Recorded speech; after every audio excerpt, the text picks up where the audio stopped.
The day the invitations for my wedding to Grayson Thorne went out, his childhood best friend flew in from London.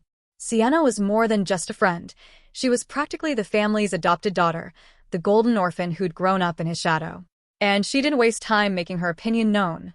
At brunch, she smiled sweetly across the table and said, "A girl like you, an orphan? Obviously chasing money. Let's see if you can survive a 1-month trial before we give you our blessing." Grayson said nothing, which, in their world, counted as approval. From that moment, his circle of spoiled socialites turned me into their entertainment. During a ski trip in Aspen, someone accidentally dumped a bucket of ice water from the balcony onto me. The sub-zero shock left me feverish and trembling for days. A week later, faulty wiring nearly burned my hotel suite to ashes. Their so-called tests never stopped. "She's an orphan," I overheard one of them whisper. "Who's going to protect her?" Then Sienna crossed a line. She stole the box that held my family service medals, everything I had left of them. When I confronted her, she smirked. "If you want them back, you can try buying them. Although my dog could use a new collar." 2 days before the wedding, I was walking down the grand staircase in the Thorne mansion when my foot slipped on a slick layer of cooking oil. I fell hard, tumbling down 2 full flights of marble steps. The pain was blinding. My ribs screamed, my wrist throbbed, and when I looked up, the house staff were covering their mouths, trying not to laugh. "Did you see that? Miss Sienna got her again. She's tougher than she looks." Most girls would have bolted. Sienna's voice floated in from the foyer, sharp and amused. "A street rat playing queen, persistent, I'll give her that." Her friends surrounded her, flawless and smug, while I sat bruised and trembling on the cold marble. "I still don't get it," one of them said, looking me over. "Sienna's been by his side forever. Why would Gray pick her?" "Maybe he's got a thing for strays," another chimed in. "Or she's just really good in bed." Their laughter echoed like knives. I pressed my wrist, trying to see if it was broken. Then came Grayson's voice. "Alara, my guests are here for the party, and there's oil all over the floor. You're supposed to be managing things. You're the future Mrs. Thorne." He sounded irritated, until he saw the gash on my forehead. God, again? What happened now? He took a step toward me, but Sienna caught his arm. "Gray, you promised. The trial's not over until the rehearsal dinner." She gave me a look of mock concern. "You keep saying you love him for who he is, not what he has. Prove it." One of her friends added, "If a few bruises scare you off, you were never here for love." Grayson hesitated. That tiny pause hit harder than any fall. He'd begged me to go through with this. "Alara, my mother doesn't think you're right for our family. Just show her you're committed. When it's over, she'll accept you." I'd loved him for 7 years. So I believed him. I just didn't realize how cruel Sienna could be. I pulled up my sleeve and pant leg, showing the bruises, fresh, angry marks against pale skin. "This one," I said quietly, "was from the horse Sienna insisted I ride. She gave it something to make it wild. It threw me, my ankles still swollen." I pointed to another scar. "Last week, she pushed me overboard from the yacht, in the middle of the Sound. And this," I gestured to my ribs, "was from the oil on the stairs." Silence filled the room. Grayson's expression was unreadable. Sienna and her friends watched with smug fascination, like spectators at a show. "Gray," I said softly, my voice trembling. "I'm done. No more tests. If you trust me, let's get married. If you don't..." Before I could finish, Sienna's hand cracked across my face. "You manipulative bitch." Trying to turn him against us. Blood touched my lip. I looked at Grayson, praying for him to say something, anything. He didn't. He just sighed, rubbing his temples. "Alara, if you're going to be the lady of this house, you'll have to toughen up. You can't fall apart over every little thing." No defense. No anger. Just annoyance. He waved his friends outside, leaving me with one final cut. "My world and yours are miles apart. You'll have to sacrifice a little to belong here." That silence condemned me. When he defended me, they treated me like royalty. When he didn't, I became their target again. "Look how she walks," one of them mocked. "No wonder Gray keeps her around. She's probably just a freak in bed." I turned to leave, but then I heard it. Like mother, like daughter. Her whole family must have been trash. Something snapped. I'd been an orphan all my life, but my blood came from heroes. My grandfather was a decorated Vietnam veteran. My grandmother, a NASA engineer who died saving her team. My parents were police officers who died taking down a cartel. I didn't think. I lunged.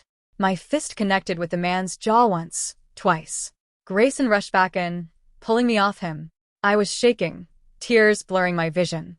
He insulted my family, Gray. Make him apologize. But Grayson just stared at me, eyes cold. Elara, stop. You're acting like you're from the gutter. If my mother hears about this, she'll cancel everything. The man I'd loved for 7 years looked at me, not with love, but embarrassment. Fine. A man like that wasn't worth fighting for. I turned to Sienna and gave her a faint, bloody smile. You win. The trial's over. And so is the wedding. Grayson's face drained of color. He grabbed my arm. Elara, don't do this. You're not serious. Sienna laughed. She's bluffing, Gray. Don't fall for it. She's a nobody. Another chimed in. Where's she gonna go? Grayson exhaled, relaxing slightly. He actually believed them. He even tried to pat my head. The wedding's in 2 days. My grandmother's sending the Thorne emeralds from the vault. Go rest. We'll try them on later.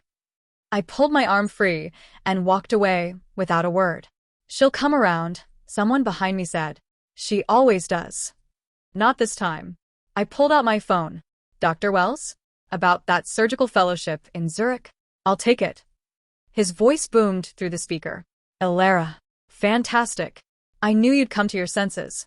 You were born for this. I didn't have much to take with me. A few clothes, my passport, and whatever pride I had left.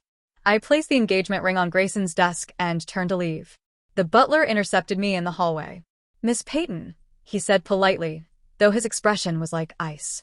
Mrs. Thorne, Sr., asked me to deliver this gift to you.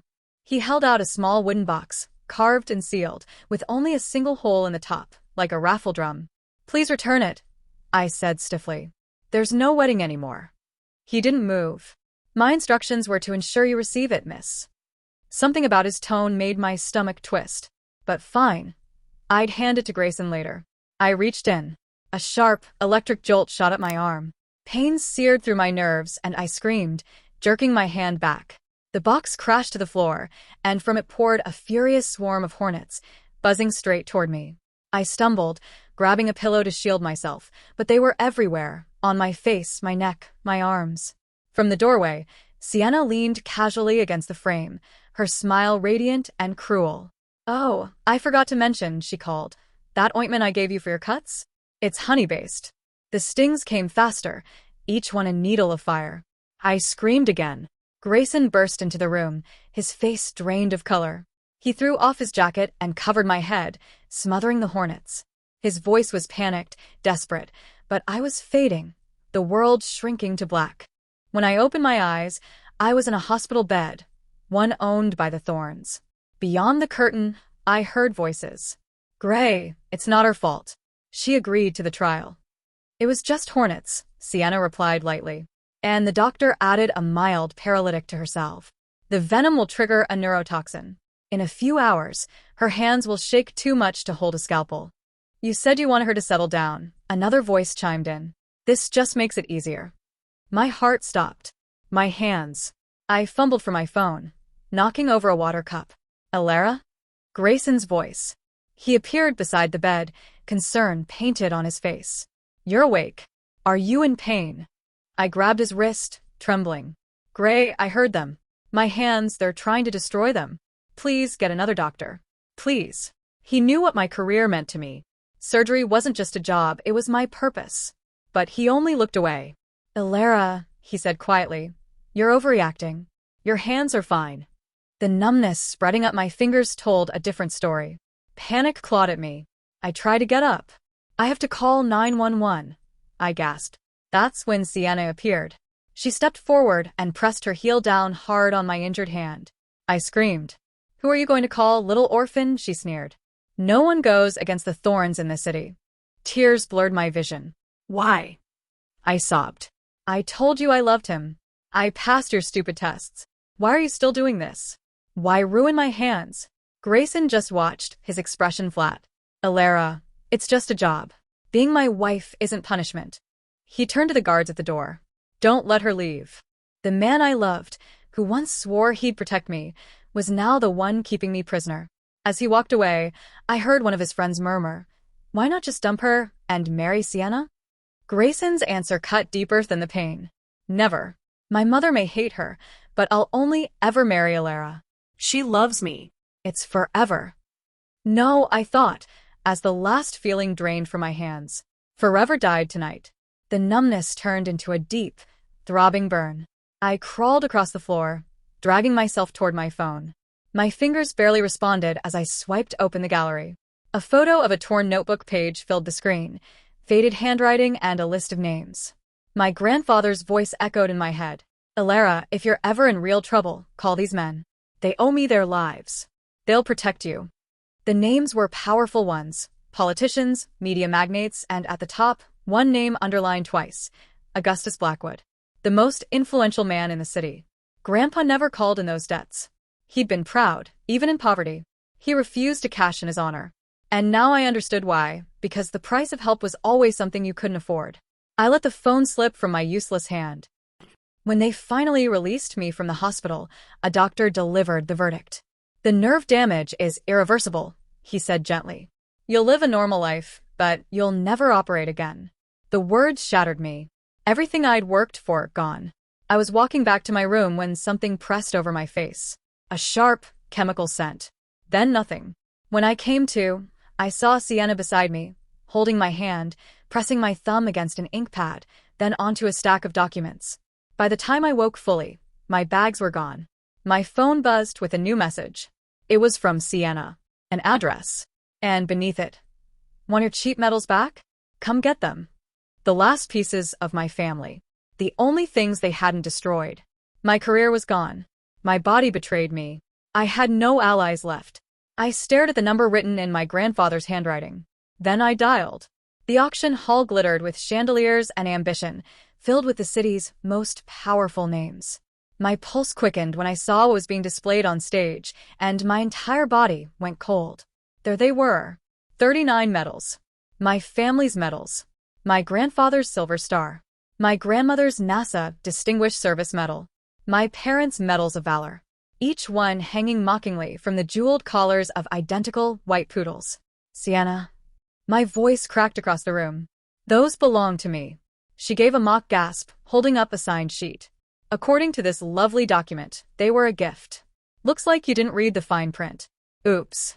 From a nearby couch, Grayson lounged in a velvet suit, swirling champagne in his glass.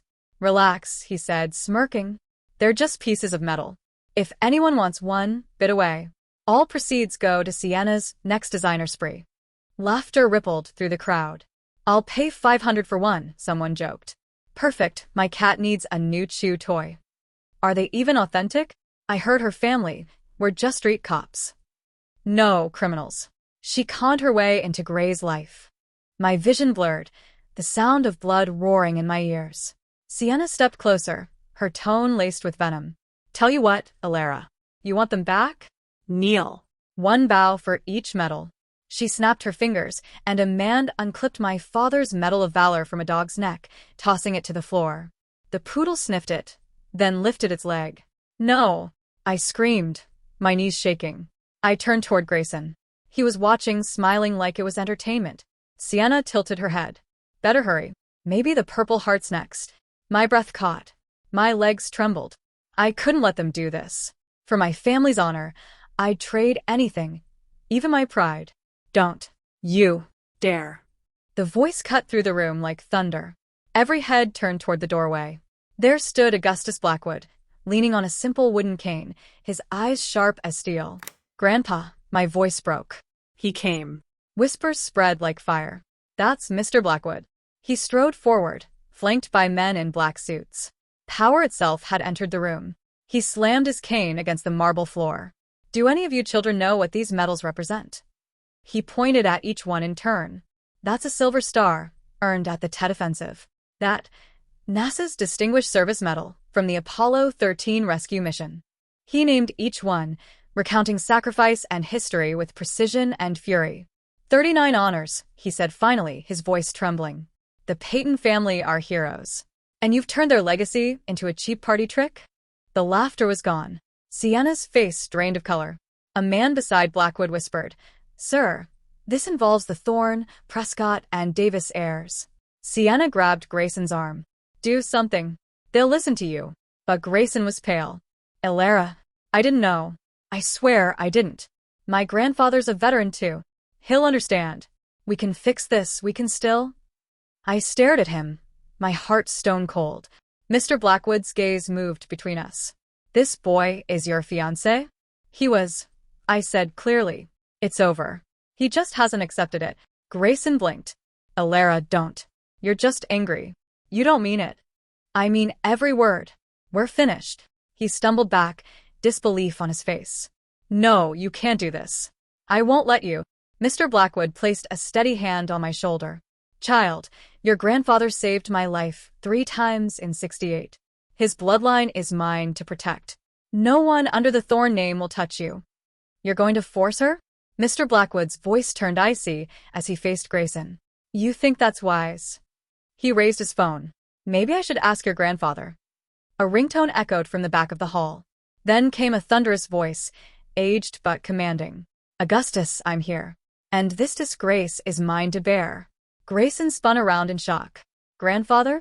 And behind the old man came his mother, and Sienna's father, and the rest of the elite parents, faces ashen, reputations trembling. They surrounded Blackwood, heads bowed. "Augustus, this was inexcusable. Our children have shamed us." "Don't apologize to me," Blackwood said coldly. "Apologize to her." The elder Thorne turned to his grandson, fury radiating off him. "On your knees." Grayson fell to his knees, trembling. His grandfather's face was dark with fury. "You brought shame on this family," the old man said, voice trembling with age and disgust. "You humiliated your fiancée. You let these spoiled parasites ruin her life and defile her family's honor." He took a riding crop from his aide and struck Grayson's shoulder with a loud crack. The white fabric of his shirt tore, blood seeping through. "1, he growled, "for your disgrace. Crack. 2, for your cowardice." He didn't stop until his breath came heavy. Grayson stayed silent, jaw clenched, eyes down. Around the hall, the other heirs were being dragged away by furious parents, faces pale under the weight of humiliation. At last, the elder Thorne lowered the whip and turned to me, guilt etched deep into his face. "Miss Peyton," he said quietly, "my family has done you great harm. We will cover the cost of your treatment and see that your hands are fully restored. As for the engagement, it is annulled. He will never trouble you again." "Grandfather, no." Grayson's voice cracked as he tried to rise. "I love her. Please, I can make this right." Across the room, Sienna's father struck her so hard she collapsed. "You stupid, selfish girl. You've ruined everything. Our alliance with the Thornes is gone. You'll marry Henderson next week, or you'll have nothing." Sienna's pleas filled the room, but no one listened. The parents turned to me, murmuring apologies. Mr. Blackwood's aide stepped forward, handing me a velvet case. Inside were the medals, polished and gleaming once more. "Mr. Blackwood," my voice broke. "Thank you." He smiled gently. "Child, your grandfather was my brother in arms. I'd like to make it official. Would you allow me the honor of calling you my granddaughter?" The hall went silent. Even the air seemed to stop. To be a Blackwood, Sienna's expression twisted into pure jealousy. I nodded, tears in my eyes. "Yes." "I'd be honored." "Then it's settled," he said proudly. "From this moment on, anyone who dares harm Elara Blackwood answers to me." Grayson's mother, who'd once called me unworthy, stepped forward, trembling. "Elara, I am so deeply sorry for everything I said." I smiled, faintly. "It's behind us now, Mrs. Thorne." As Mr. Blackwood led me out, I looked back one last time. Grayson was still kneeling, eyes locked on me, his face a portrait of heartbreak and loss. "Goodbye, Gray." The Blackwood sent me to Zurich, to one of the top microsurgery clinics in the world. After 3 complex procedures and a year of relentless therapy, my hands were whole again. I stayed on, completing a surgical fellowship. Augie Blackwood, my new brother, kept me updated from home. He sent me a video once, laughing. Gray tried to fly to Switzerland. Grandfather's guards dragged him off the plane. "Broke a rib, I think." Cheered me right up. "Hope it does the same for you."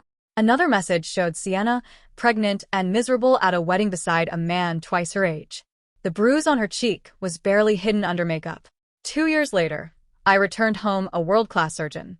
The Blackwoods threw a lavish welcome party. I slipped out onto the terrace for some quiet and froze. Elara. Grayson's voice was hoarse, his eyes haunted. I begged my grandfather to let me come. I just needed to see you. How are you?